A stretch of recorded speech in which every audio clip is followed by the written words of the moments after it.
الحمد للہ عدد خلقہ ورضا نفسہ وزنۃ عرشہ ومداد کلماتہ والصلاة والسلام علی صفوت رسلہ وخیر خلقہ محمد وآلہ وصحبہ اما بعد فاعوذ باللہ من الشیطان الرجیم بسم اللہ الرحمن الرحیم اللہ لا الہ الا ہو الحی القیوم لا تأخذہ سنۃ ولا نوم لہ ما فی السماوات وما فی الارض من ذا الذی یشفع عندہ الا بإذنہ یعلم ما بین ایدیہم وما خلفہم ولا یحیطون بشیء من علمہ الا بما شاء وسع کرسیہ السماوات والارض ولا یؤودہ حفظہما وہو العلی العظیم صدق اللہ العلی العظیم وبلغنا رسولہ النبی الامی الکریم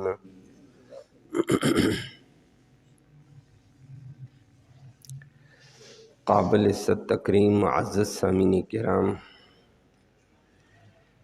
کل اسی آیت سے متعلق آپ نے نبی کریم صلی اللہ علیہ وسلم کی احادیث مبارکہ کے ذریعے سے فضیلت اور اہمیت کو سنا تھا کہ پورے قرآن میں فضیلت کے اعتبار سے، برتری کے اعتبار سے، رتبے کے اعتبار سے یہی آیت کریمہ ہے۔ یہ سید آیت من آیات القرآن ہے، قرآن کی تمام آیتوں کی سردار آیت ہے،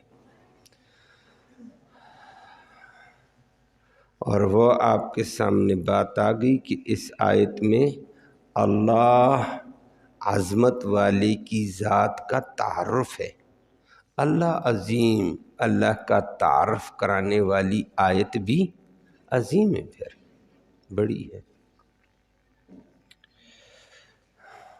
اور مزید آپ نے وضاحت سماعت کی تھی کہ نبی کریم صلی اللہ علیہ وسلم نے فرما دیا جو فرض نماز کے بعد آیت الکرسی پڑھے گا اگلی نماز تک آیت الکرسی اس کی حفاظت کرے گی، اگلی نماز کے بعد پھر پڑھو، اگلی نماز تک حفاظت، یہ سلسلہ حفاظت کا بہترین رہے گا۔ اور مرنے کے بعد فوراً بندہ اس آیت کے تقاضے کے مطابق عمل کرتے ہوئے اس کو پڑھتا رہے گا تو جنت میں داخلے کے لیے موت فاصلہ ہے بس۔ اللہ ہم سب کو یہ سعادت نصیب فرمائے۔ ابو ہریرہ رضی اللہ تعالیٰ عنہ کی تفصیلی روایت آپ نے سنی کہ ابو ہریرہ نے ایک قیدی کو 3 دن گرفتار کیا، تیسرے دن اس قیدی نے ایک نسخہ بتا دیا تھا۔ محمد کریم صلی اللہ علیہ وسلم نے اس کی توثیق فرمائی کہ تھا بہت بڑا جھوٹا لیکن بات بڑی سچی اور پکی کر گیا کہ جو آدمی آیت الکرسی کو پڑھے گا تو شیطان اس کے قریب نہیں بھٹک سکے گا، بلکہ اس آدمی کے لیے اللہ ایک حفاظتی فرشتہ مقرر کر دیتا ہے، اس بندی کی حفاظت رہتی ہے۔ اور یہ نبی کریم صلی اللہ علیہ وسلم نے اس کی توثیق فرمائی، تصدیق فرمائی کہ ابو ہریرہ بتانے والا بات تو یاد رکھنا ابلیس تھا لیکن بات سچی کر گیا۔ اور کبھی کبھی جھوٹے سے بھی سچی بات نکل جاتی ہے ہمارے معاشرے میں بھی، اور کبھی سچے سے جھوٹ بھی انسان ہونے کے ناطے سے نکل جاتا ہے۔ اللہ ہم سب کی حفاظت کے فیصلے فرمائے۔ اسی کے اعتبار سے آج ایک بات کہ اس آیت میں اللہ نے طاقت رکھی ہے، اسی لیے اس کے مفہوم کو دل میں اتار کر، دماغ میں اس کا مفہوم سجا کر بندہ پڑھے تو اس کی بڑی پاور ہے، بڑی طاقت ہے۔ وہ انشاءاللہ میں نے عرض کیا اس کے 10 جملے ہیں، ہر جملے کے اوپر وضاحت آپ کے سامنے آ جائے گی۔ حضرت عبداللہ بن مسعود رضی اللہ تعالیٰ عنہ جلیل القدر صحابی ہیں نبی کریم صلی اللہ علیہ وسلم کے۔ 22 سال نبی کریم صلی اللہ علیہ وسلم کی شاگردگی کا شرف عبداللہ بن مسعود رضی اللہ تعالیٰ عنہ کو حاصل ہے۔ بڑا عالم تھا، حبر امت اس کو کہا جاتا، امت کا سب سے بڑا عالم۔ وہ ایک دفعہ ان کا واقعہ آتا ہے، طالب علموں کو پڑھا رہے تھے اور ان کے پڑھائی کا اپنا ایک انداز تھا۔ نبی کریم صلی اللہ علیہ وسلم کے دور میں، پھر نبی کریم صلی اللہ علیہ وسلم کے بعد بڑی دنیا ان سے سیراب ہوئی ہے۔ مدینہ کے بعد کوفہ کے اندر اسی نے عمر بن خطاب کے دور میں مدرسہ بنایا۔ مدینہ کی مسجد نبوی سے وہ مدرسہ آگے نکل گیا تھا، طالب علموں کے اعتبار سے، لوگوں کے رجوع کے اعتبار سے، اور پھر اسی مدرسے میں ان کے شاگرد امام علقمہ، امام اسود رہے، اور امام علقمہ کے بعد اسی مدرسے کا ذمہ دار امام ابو حنیفہ رحمہ اللہ بنے اور دنیا میں دین کو پھیلایا ہے، بڑے دور تک یہ لوگ گئے۔ تو عبداللہ بن مسعود رضی اللہ تعالیٰ عنہ فرماتے ہیں، طالب علموں کو پڑھاتے ہوئے شاگردوں کو بتانے لگے کہ بھائی آپ کو ایک بات بتاؤں، نبی کریم صلی اللہ علیہ وسلم کے صحابہ میں سے ایک صحابی کا واقعہ ہے۔ وہ رات کو مدینہ سے کسی تقاضے کے لیے باہر چلے گئے، باہر جاتے جاتے آگے نکلے تو ان کو ایک جن نے پکڑ لیا، مضبوط پکڑا، اور جن اس کو پہچانتا تھا۔ اس نے اس کو کہا چھوڑو، اس نے کہا نہیں، آپ کو نہیں چھوڑ سکتا ہوں۔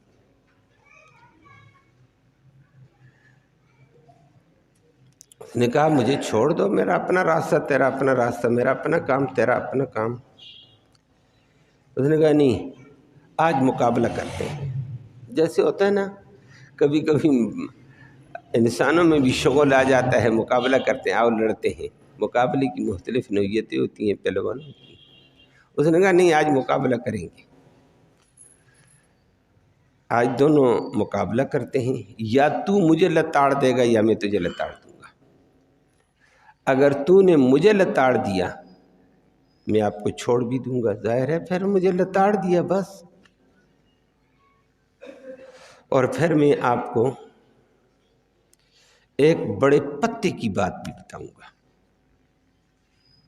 اور اگر تم میرے اوپر حاوی نہ ہو سکا جا، پھر میں بھی نہیں بتاؤں گا۔ تو گویا کہ تیرا انعام ہوگا، میں ایک پتے کی بات بتاؤں گا تجھے۔ نے کہا ٹھیک ہے، نہیں چھوڑتے ہو، نہیں چھوڑتے۔ لڑائی ہو گئی ہے۔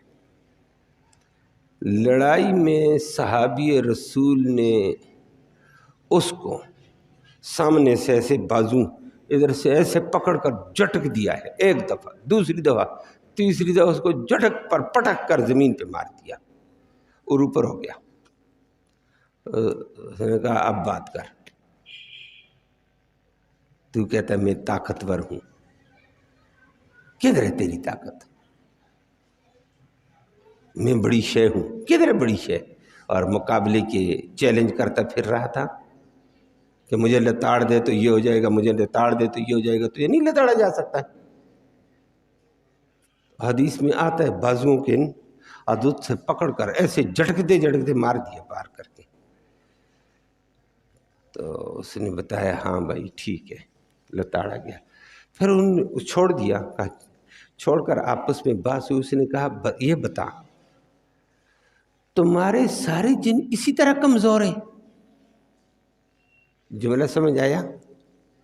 تمہارے سارے جن اسی طرح کمزور ہیں کہ ایک دو جھٹکوں میں پار کر کے رکھ دیا، تجھے ہلنے نہیں دیا، اسی طرح کمزور ہیں سارے۔ اس نے آگے سے کہا خدا کا بندہ، ہمارے جنوں میں بڑے بڑے طاقتور جن ہیں، اور واقعی یہ بات سچ ہے۔ وہ اس بات میں اس وقت نہیں جانا چاہتے، جنوں کی بے شمار قسمیں ہیں۔ اس نے کہا میں سب سے زیادہ طاقتور جن ہوں، جنوں کی بڑی قسمیں ہیں اور میں سب سے زیادہ طاقتور۔ اور اس نے کہا سب سے زیادہ طاقتور کا یہ حال ہے، پھر تو سب سے طاقتور کا حال یہ ہے تو کیا ہوگا باقیوں کا؟ یہ ان کا مکالمہ چل رہا تھا۔ اس نے کہا پھر اگلی بات بتا۔ اس نے کہا بھائی بات یہ ہے، طاقتور میں تھا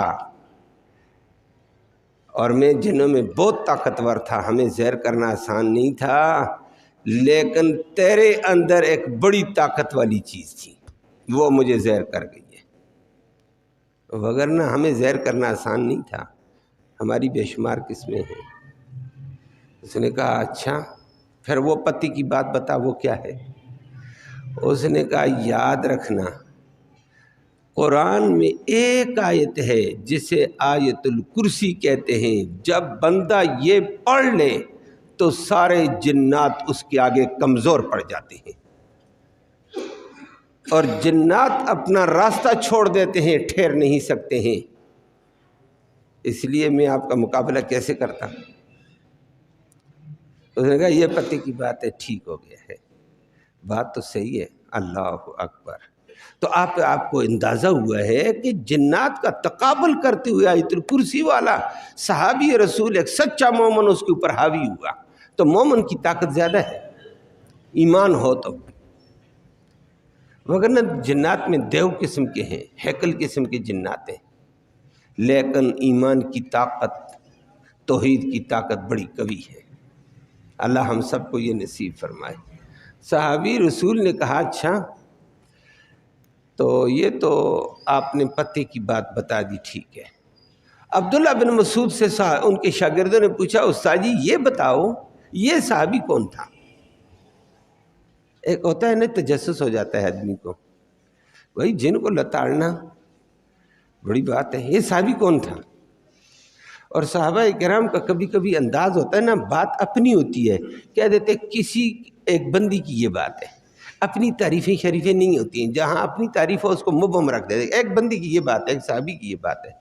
تو شاگردوں نے اسرار نے کہا چھوڑو اس بات کو، بس تمہیں بھی میں نے پتی کی بات بتا دی ہے، اس پر چلو۔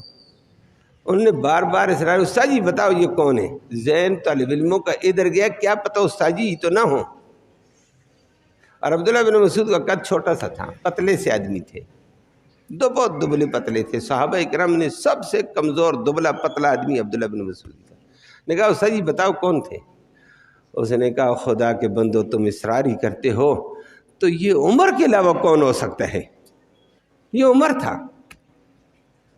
اللہ اکبر، واہ بھائی عمر ہی تھا، بات سچ ہے۔ وہ حدیث میں، تمام حدیث کی کتابوں میں موجود ہے، مناقب میں نبی کریم صلی اللہ علیہ وسلم کا اکثر یہ جملہ آ جایا کرتا ہے، یا ابن خطاب، او خطاب کے بیٹے،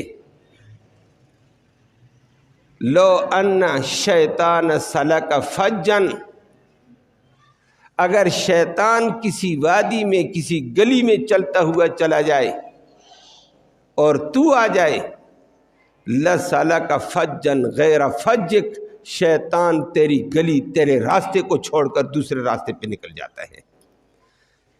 شیطان، ابلیس تو عمر کے لیے جن تو جنوں کا باپ ابلیس بھی گھبراتا تھا، عمر تو عمر تھا۔ یہ نبی نے اکثر فرمایا تھا کہ عمر کی عجیب ایک شان تھی، اور واقعتاً اس وقت سے لے کر آج تک نبی کا یہ عجیب جملہ ہے، جہاں عمر وہاں شیطان بھاگتے ہیں۔ آج بھی جہاں عمر کا اثر ہو شیطان ادھر نہیں جاتے ہیں، جیسے کیسے شیطان بھی ہو، عمر ہے۔ اللہ اکبر۔ تو عمر کی ایک عظمت تھی، تو عبداللہ بن مسعود نے فرمایا بھائی تمہیں تو مسئلے کا بتا رہا ہوں کہ آیت الکرسی میں طاقت کتنی ہے، یہ بڑی طاقت ہے۔ اللہ ہم سب کو اس کے ساتھ جڑنا نصیب فرمائے۔ ایمان کی طاقت، روحانی طاقت بلند ہوا کرتی ہے۔ آج مسلمان ان چیزوں سے دور ہو کر خراب ہو رہا ہے۔ یہ مادی کی طاقتوں پہ چلا گیا، یہ اسباب کی طاقتوں پہ چلا گیا، اور مسبب الاسباب نے جو اس کو دیا اس کی طرف دھیان اس کا کم گیا۔ اللہ ہمیں اپنی ذاتی کبریائی کا یقین کامل اور اطاعت نصیب فرمائے۔ دوسری بات آیت الکرسی ہے۔ آیت الکرسی میں اللہ نے ایک مرکزی دعویٰ ذکر کیا، جو دعویٰ تمام انبیاء علیہ السلام کا تھا۔ جس دعوے کے اشاعت کے لیے، تبلیغ کے لیے، پھیلاؤ کے لیے سارے انبیاء کو اللہ نے بھیجا، ڈیوٹی لگائی ان کی، وہ دعوی توحید ہے۔ اور فرمایا اللہ نے پہلے اللہ لا الہ الا ہو، یہ مرکزی بات تھی، یہ سورت کا دعویٰ، یہ آیت کا دعویٰ ہے۔ مطلب کیا؟ اللہ کو تو آپ جانتے ہیں، اللہ لا الہ، کوئی بھی الہ نہیں، الا ہو، مگر وہی اللہ۔ تو مطلب کیا؟ کائنات میں کوئی بھی الہ نہیں اللہ کے علاوہ۔ آسمانوں کی بلندیوں میں الہ نہیں، زمین کی پستیوں میں کوئی الہ نہیں، فرش زمین کے اوپر الہ نہیں، عرش بری پر بھی کوئی الہ نہیں، انسانوں میں کوئی الہ نہیں، جنات میں کوئی الہ نہیں، نبیوں میں کوئی الہ نہیں، ولیوں میں کوئی الہ نہیں، فرشتوں میں کوئی الہ نہیں، کائنات کے اندر نبی، ولی، جنات کوئی بھی الہ نہیں، شجر الہ نہیں، حجر الہ نہیں، الہ ہے تو صرف ایک اللہ ہے۔ یہ اس الہ کو بھی سمجھنا پڑے گا، وہ بعد میں بات کریں گے۔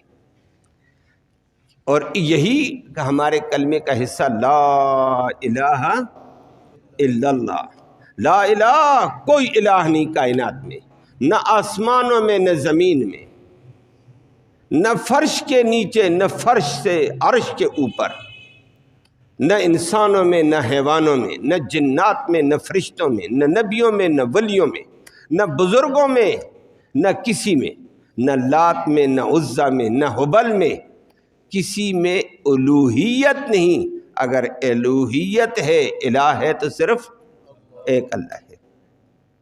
اسی دعوے کے لیے اللہ نے انبیاء علیہ السلام کو بھیجا ہے، اور یہ دعویٰ اللہ کو بڑا پسند، اتنا پسند، اس دعوے کے لیے انبیاء کو مار کھانی بھی پسند آئی کہ یہ بات اگر دنیا کے دلوں میں بیٹھ جائے، ہمیں مار پڑ جائے، کوئی بات نہیں۔ اور اگلی بات، نبیوں کو اسی دعوے پر مارا گیا۔ اللہ نے کہا مار کھاؤ لیکن دنیا کو یہ سمجھاؤ۔ آج مسلمان اس کی سمجھ سے دور ہے۔ اللہ مسلمان کو حقیقی سمجھ نصیب فرمائے۔ اور آگے پھر اللہ نے اس کے دلائل ذکر کیے ہیں کہ الہ اللہ کیوں ہے، باقی کیوں نہیں الہ۔ آگے پھر دلائل آ رہے ہیں، ان کے اوپر بات آتی رہے گی۔ اور یہ لا الہ الا ہو بڑا زبردست ہے، جس کے لیے ساری دنیا کو اللہ نبیوں کو بھیجا، اور کام نبیوں کے ذمہ لگائے الگ الگ، لیکن یہ مرکزی دعویٰ ہر نبی کے حوالے کیا ہے کہ دنیا کو یہ سمجھاؤ پہلے۔ اللہ اکبر۔ حضرت موسیٰ علیہ السلام کے بارے میں آتا ہے، ایک دفعہ اس نے اللہ سے، ہم کلام ہو رہے تھے، اللہ سے عرض کیا ہے یا اللہ علمنی، مجھے سکھا دو کوئی ایسا وظیفہ اذکرو کا، میں آپ کو یاد کروں، وَأَدْعُو بِهِ، اور اس کے ذریعے سے میں آپ کو پکارتا رہوں۔ مجھے ایسا وظیفہ بتاؤ میں آپ کو یاد کروں اور اسی سے آپ کو پکارتا رہوں، آپ سے مانگتا رہوں، دعائیں کرتا رہوں۔ یہ وظیفہ بتا دو۔ اللہ رب العالمین نے یہ بات موسیٰ علیہ السلام رب سے ہم کلام ہوتے ہوئے باتیں کر رہے ہیں، اللہ نے آگے سے فرمایا وظیفہ بتاؤں موسیٰ؟ وظیفہ مانگنے والا عام بندہ نہیں ہے، کلیم اللہ ہے، موسیٰ علیہ السلام ہیں وظیفہ بتانے والا رب کائنات ہے، وظیفہ مانگنے والا بھی بہت بڑا، وظیفہ دینے والا بھی بہت ہی بڑا ہے، تو وظیفہ بھی بہت بڑا ہوگا بھائی۔ اللہ رب العالمین نے فرمایا موسیٰ وظیفہ مانگتے ہو تو قل لا الہ الا اللہ، موسیٰ پھر وظیفہ یہی ہے، لا الہ الا اللہ پڑھا کر، یہ تجھے وظیفہ دے دیتا ہوں۔ موسیٰ علیہ السلام نے کہا آدم علیہ السلام سے لے کر آج تک نبیوں نے بھی پڑھا، ولیوں نے بھی پڑھا، عامی نے بھی پڑھا، خاصہ نے بھی پڑھا، سب نے پڑھا، یہ تو سب کا ہے۔ میں نے تو خاص قسم کا وظیفہ مانگا، کوئی خاص انداز ہو جائے،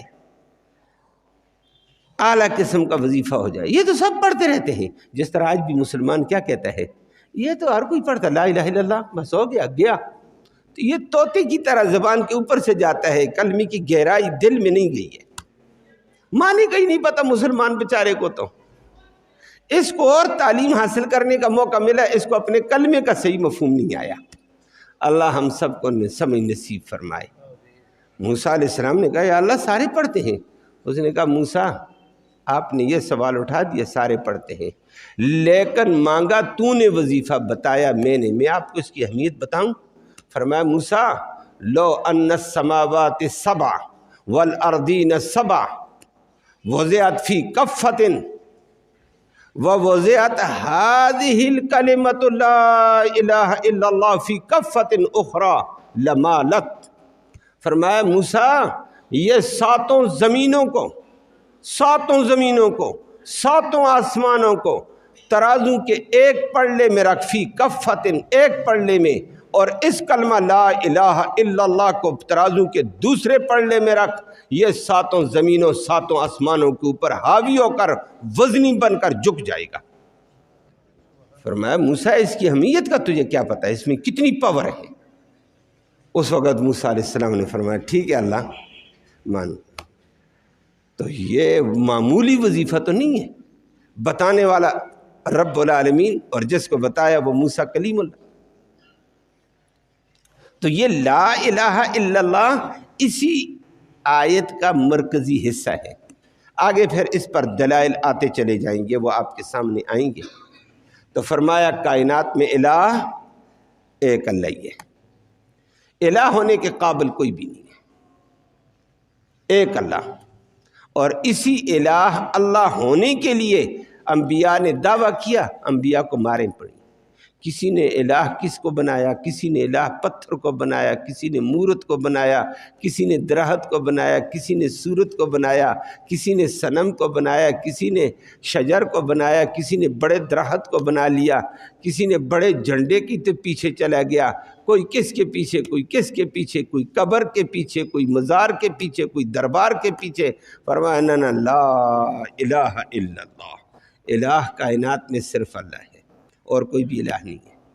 یہ چیزیں الہ نہیں بن سکتی ہیں، کیوں نہیں بن سکتی ہیں آگے آپ کے سامنے آئے گا کہ الہ تو وہ ہوتا ہے، الہ وہ ہوتا ہے جس میں یہ کوالٹی ہو۔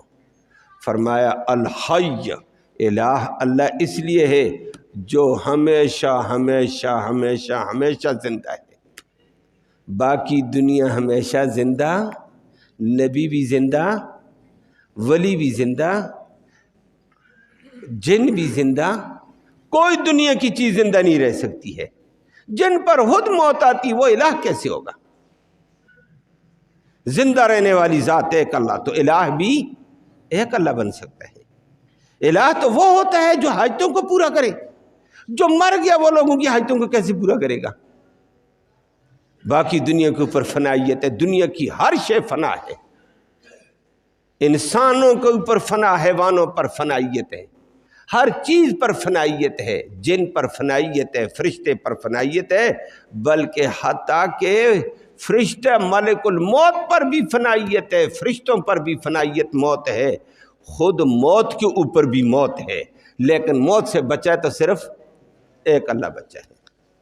فرمایا الحی، وہ زندہ ہے ہمیشہ ہمیشہ، جو ہمیشہ ہمیشہ زندہ، اس کو رو، اس کو پکارو۔ اسے سوزو، اس کی دہائیاں دو، ہمیشہ زندہ، رات کو دن کو جس وقت دیکھو وہ اپنے انداز میں تمہاری صداؤں کو سنتا رہتا ہے۔ اس پر موت نہیں، کوئی ایسی کمزوری نہیں، کمزوریوں سے پاک۔ اللہ نے آگے اس کی دلیل ذکر کی ہے۔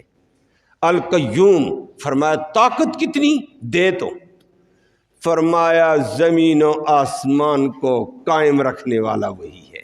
الہ وہ ہو سکتا ہے جو زمینوں کو قائم رکھے، آسمان کو قائم رکھے، بغیر ستونوں کے قائم، صرف زمین و آسمانی۔ قیوم کے بعد کچھ ذکر نہیں کیا، آگے مفعول محذوف۔ فرمایا آسمانوں کو وہ قائم رکھنے والا وہ، شمس و قمر کو فضا میں قائم رکھنے والا وہ، ستاروں کو پوجنے والا، ستاروں کو قائم رکھنے والا وہ رب ہے۔ سورج کے پوجنے والا، سورج کو فضا میں معلق کر کے ٹکانے والا وہ اللہ ہے۔ چاند کو ٹکانے والا وہ اللہ ہے۔ زمین کو پانی کے اوپر ٹھہرانے والا وہ اللہ ہے۔ زمین کے اوپر انسانوں کو بسانے والا وہ اللہ ہے۔ اس کو الہ کہتے ہیں۔ الہ صرف کائنات میں یہی ہو سکتا ہے، اور کون ہو لگا الہ؟ یہ قیوم ہے۔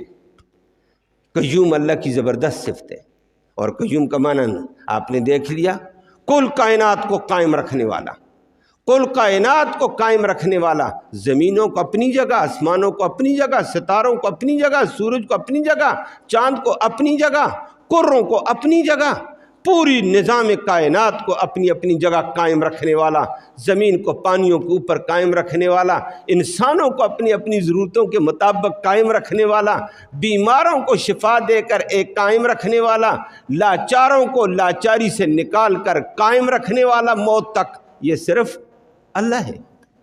فرمایا اس کو الہ کہتے ہیں۔ الہ یہ ہے، یہ صرف ایک ہی ہے، اور تو کوئی قائم رکھنے والا نہیں ہے۔ جو کوئی چیز قائم، خود اپنا وجود کوئی قائم نہیں رکھ سکتا ہے۔ میں اور آپ اپنا وجود قائم رکھ سکتے ہیں، کوئی انسان اپنا وجود قائم رکھ سکتا ہے، جب تک وہ قائم رکھے تو قائم، وہ قائم ہونے کو ختم تو ہماری مجال نہیں آگے چل سکے۔ قائم رکھنے والا وہ ہے، الہ وہ ہو سکتا ہے۔ یہ دلیل کے طور پر اللہ نے فرمایا کہ اس کو الہ کہتے ہیں۔ لا الہ یہ کہو کہ الہ صرف ایک اللہ ہے، سوز و پکار کے لائق، عبادت کے لائق، مشکل کشائی حاجت روائی کے لائق یہ ہے جو ہمیشہ زندہ کل کائنات کو قائم رکھنے والا۔ اللہ ہم سب کو حقیقت سمجھنے کی اور اس کا یقین اور اس پر عمل نصیب فرمائے۔ باقی انشاءاللہ آپ کے سامنے آگے بات آئے گی۔ اللہم صلی وسلم دائما ابدا علی حبیبک خیر الخلق کلہم۔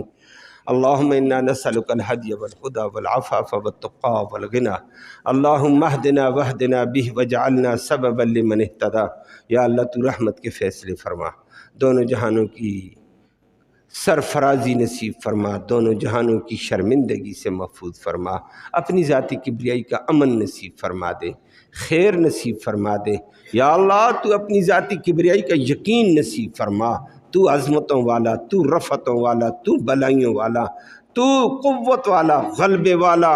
یا اللہ تو اپنی کبریائی کا، اپنی عظمت کا ہمیں پختہ یقین نصیب فرما، اپنی اطاعت گزاری کی توفیق نصیب فرما، اپنی بندگی کی توفیق نصیب فرما، در در کی پجاریت سے امت کو بچا کر اپنے در پہ آنے کی توفیق نصیب فرما۔ یا اللہ امت اس وقت غیروں کے پیچھے دوڑ رہی ہے، یا اللہ امت کو غیروں سے بچا، اپنے در پہ آنے کی توفیق نصیب فرما، سچے دین کا سچا پیروکار بنا دے۔